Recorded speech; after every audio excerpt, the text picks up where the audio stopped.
Bueno, la obra es una obra que tiene como personaje principal a una mujer que se llama Azucena, que es un personaje que tuvo una pérdida recientemente, que falleció su mamá, que perdió su mamá, y tuvo un retiro laboral en este tiempo.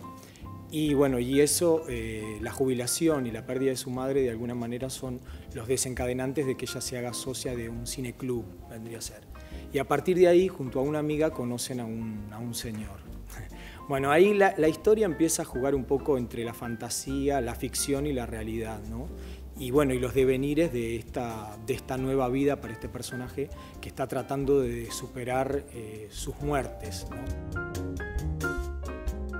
La tecnología binaural es la posibilidad de tener una percepción sonora un poco como en un 360 o en lo que sería un 3D, por decirlo de alguna manera, del sonido. O sea, es una sensación donde la dirección, la distancia y todos esos elementos son muy importantes para el paisaje sonoro, ¿no? O sea, es como viene esa sensación de que el sonido viene desde un lugar y con una distancia y no es lo mismo que me hablen de este lado que de este, o un sonido que esté de atrás o que esté de abajo o arriba, ¿no? O sea, todas las direcciones y las distancias cobran una especial atención, digamos, ¿no?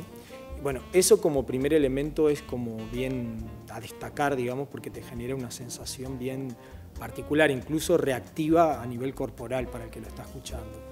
A veces adrede, a veces no. Quiero decir, sentir algo detrás, sentir a alguien que camina puede generar un movimiento en nuestro propio cuerpo involuntario como una reacción, ¿no?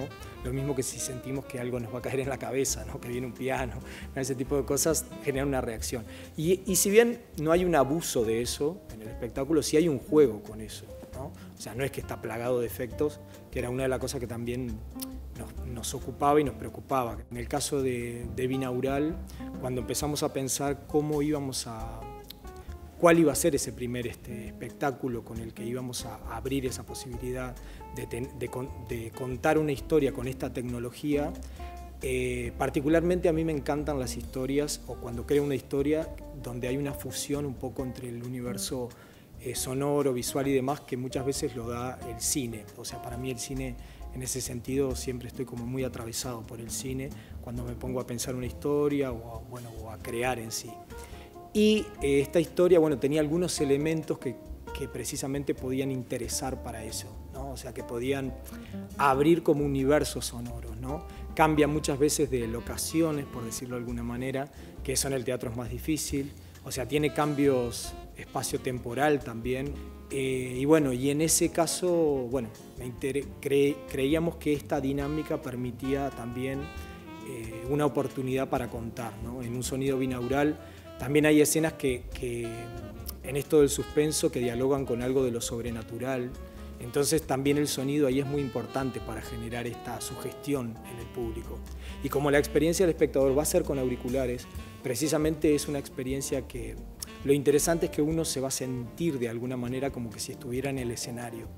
Porque el cabezal, la cabeza binaural que va a estar en escena, genera esa sensación de que uno como público es como si fuera un actor invisible más, si bien la cabeza se ve por supuesto, y está integrada a la acción, uno está sintiendo, percibiendo la obra desde otra sensación, ¿no? Incluso hay momentos donde la obra prácticamente no tiene luz, ¿no? Entonces toda la percepción es muy sonora, ¿no? Entonces para el equipo era muy importante que el material desde el que se contara tuviera esta flexibilidad. De todas formas no deja de ser una obra de teatro, ¿no? que puede ser percibida con todos los sentidos que nos habilita una historia, digamos una dramaturgia, una historia en escena. Es como si fuera un escenario bastante despojado, hay elementos, pocos, pero después la mayoría es un escenario despojado. Y los sonidos que aparecen tienen que ver con manipulaciones de objetos que no existen.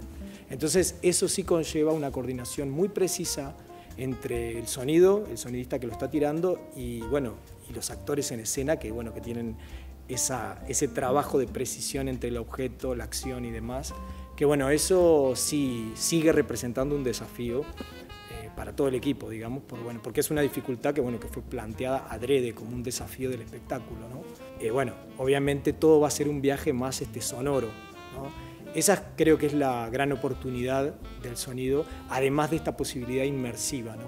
De estar de alguna manera, que creo que sí se han hecho algunas experiencias de estar dentro del escenario, a veces el público pasa al escenario, pero esto es bien distinto por todos los ingredientes que conlleva, ¿no? La posibilidad de este mapa sonoro un poco 360, el sentir el adelante, el atrás, no sé, es un juego que me parece muy, muy divertido y una oportunidad que creo que le va a dar como una fuerza, un power distinto a la obra. Los invito desde el 3 al 12 de diciembre, acá en el Teatro Solís, Sala Zabala Muñiz.